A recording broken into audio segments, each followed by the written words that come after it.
Bonjour à tous, j'espère que vous allez bien. Je suis ravie de vous retrouver dans cette update lecture et comme la dernière fois, j'ai 3 romans à vous présenter et un graphique, donc let's go!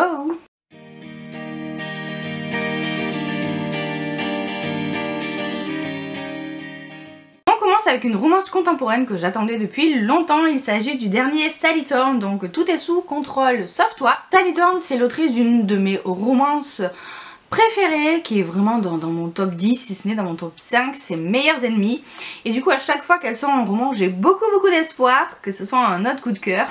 Ça l'avait pas été avec Drague Interdite, même si j'avais passé un bon moment. Et là c'est la même chose, j'ai passé un bon moment, mais c'était pas un coup de cœur. Dans cette histoire, on va suivre Ruthie, qui est une jeune femme de 25 ans, mais qui ne fait pas du tout 25 ans, que ce soit physiquement parce qu'elle s'habille comme une vieille personne, ou mentalement parce qu'elle agit comme une vieille personne, mais c'est sans doute parce qu'elle est toujours entourée de vieilles personnes, puisqu'elle fait partie de l'équipe qui gère une sorte d'établissement de maison de retraite, quoi. Et sa vie va se retrouver un petit peu chamboulée le jour où la maison de retraite change de propriétaire et il y a le fils du propriétaire qui débarque comme ça dans l'établissement. Et son patron lui demande de l'héberger parce que en fait Teddy c'est un jeune homme un peu paumé, c'est le motard tatoué qui a des projets de vie mais qui a toujours du mal à les réaliser, qui a pas beaucoup d'ambition, qui est très désinvolte et qui a besoin d'un gros coup de pied au cul, alors que Ruthie elle est très faut que tout soit comme ça, c'est carré, et c'est tellement carré que justement elle a un petit peu des tocs et qu'il se passe pas grand chose dans sa vie parce qu'il n'y a pas grand place à la spontanéité. Et du coup voilà, c'est deux caractères très opposés qui vont nouer une jolie relation amicale au début. Donc ça c'était chouette, moi j'aime bien quand on passe par une phase d'amitié parce que les personnages prennent leur temps pour apprendre à se connaître et ça c'est chouette pour moi. Je préfère quand les histoires d'amour évoluent lentement plutôt que quand on a un coup de foudre instantané et que ça reste dans le superficiel, vous voyez. Là on est quand même plus dans une complicité qui va se nouer entre eux, qui était sympa à lire. Après je vous avoue que comme le personnage de Teddy c'est pas le genre de personnage qui me fait vibrer, déjà moi les tatoueurs, mais les bikers tatoués, c'est pas du tout mon trip. Et en plus le mec qui est un petit peu feignant sur les bords, bon voilà. Je vous dis, c'est pas mon genre d'héros masculin préféré, mais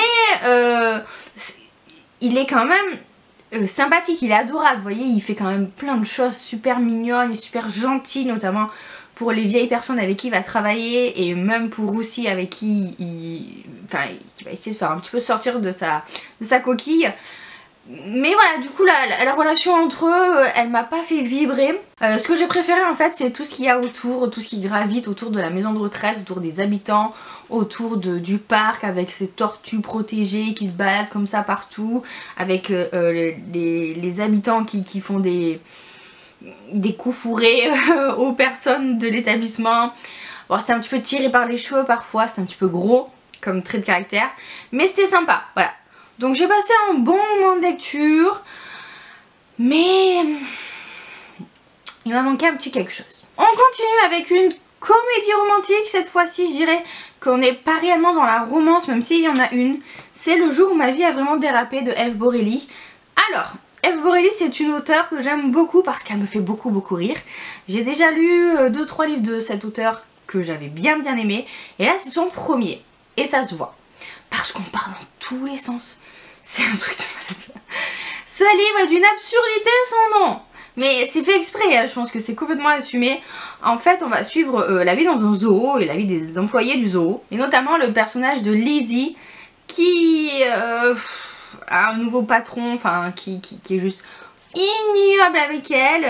Elle va tomber sur un mec bourré qu'elle va faire virer du zoo, mais qui va revenir parce qu'en fait c'est une sorte de journaliste qui fait une sorte de reportage pour cacher la misère parce qu'il n'a pas pu partir en Afrique faire son safari et du coup il essaye de cacher ça en prenant des photos dans un zoo. Et il va y avoir plein de contrepétries comme ça. Alors à la fois c'était rigolo mais c'était aussi trop. Franchement c'était too much. Je l'ai lu parce qu'il fait même pas 300 pages. mais c'était tellement trop que vers la fin ça me faisait même plus rire, vous voyez. C'est vraiment le livre qu'il faut lire au millième degré, parce que c'est pas du tout crédible et qu'on part dans tous les sens. Mais c'était quand même sympa, voilà. Je saurais pas trop comment le classer ce livre. Je le relirai pas et je le conseillerais peut-être pas forcément, surtout qu'il y en a d'autres de cet auteur qui sont bien meilleurs.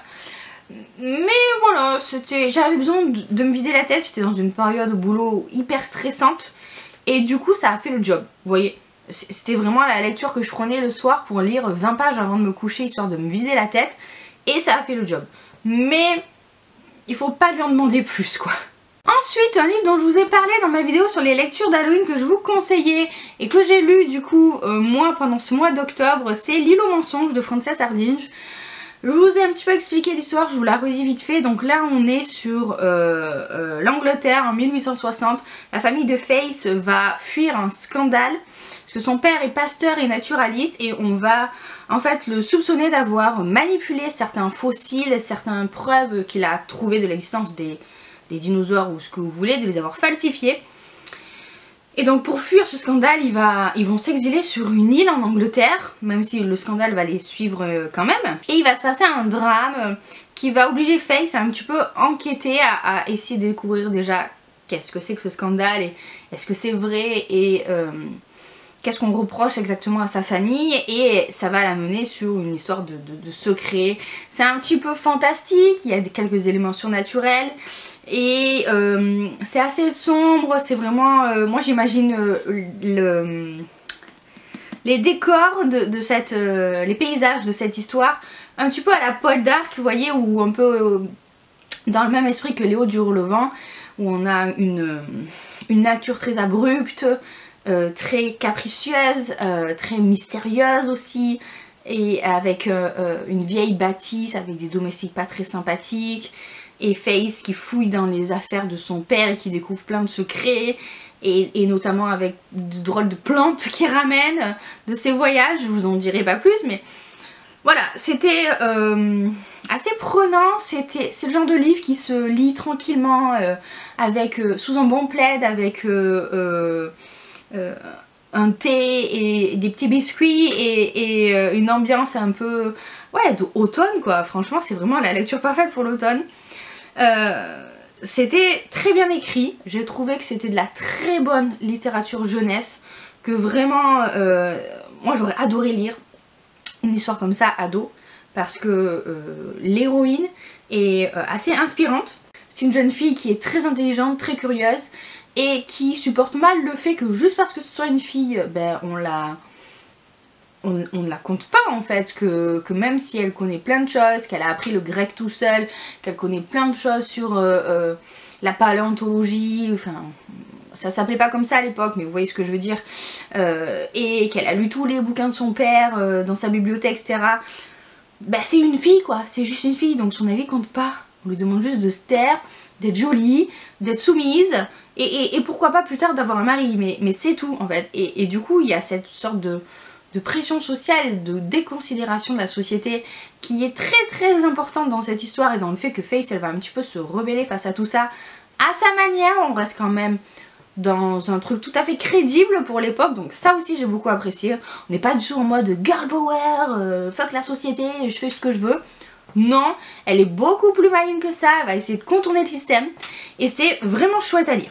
Donc sincèrement, je vous encourage à lire ce roman qui peut se lire à tout âge, hein. C'est de la littérature jeunesse parce que l'héroïne a 14-15 ans, mais franchement c'est pas pour rien qu'il a gagné le prix Costa, parce que c'est vraiment de la bonne littérature tout court, j'ai envie de dire. Et pour terminer, je vous parle d'un graphique que j'ai complètement oublié d'insérer dans la vidéo sur les lectures d'Halloween, alors qu'il aurait été parfait pour ça. Il s'agit de Sorcières.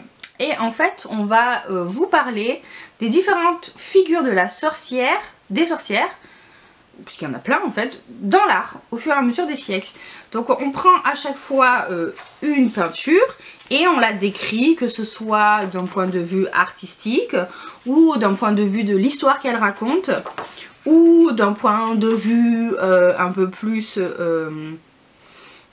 histoire de l'art dans le sens technique qui sont utilisées, etc. C'est super intéressant, j'ai adoré. Parce que déjà ça reprend pas mal de mythologie en rapport avec la sorcière.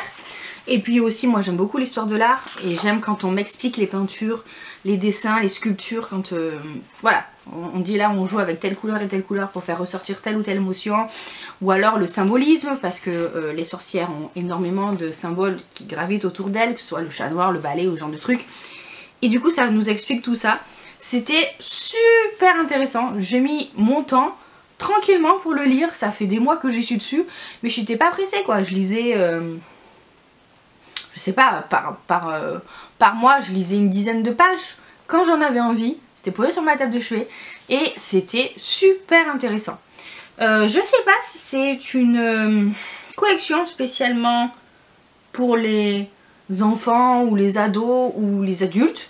En tout cas je pense que ça peut être lu par tout le monde, enfin au moins les ados, hein, pas les enfants c'est trop compliqué, mais voilà, et c'est super intéressant. J'aurais aimé encore plus d'explications parce que voilà, vous me connaissez, moi quand il y a un sujet qui me passionne, j'ai envie d'encore plus d'explications, que ce soit sur le mythe dont l'œuvre d'art est tirée, ou alors sur la manière dont le peintre il s'y est pris pour peindre, ou ce qu'il a voulu dire selon telle ou telle technique qu'il a utilisée. J'aurais aimé encore plus de détails, encore plus de développement, parce que je sais que, ayant fait un tout petit peu d'histoire de l'art, il y a toujours énormément de choses à dire sur une œuvre. Mais c'était une super incursion dans cette thématique là en peinture. Voilà donc pour cette update lecture, j'espère que la vidéo vous a plu. Moi je vais m'arrêter là de parler, je vous fais plein de bisous, je vous souhaite de très bonnes lectures à venir et à bientôt pour une prochaine vidéo. Mouah.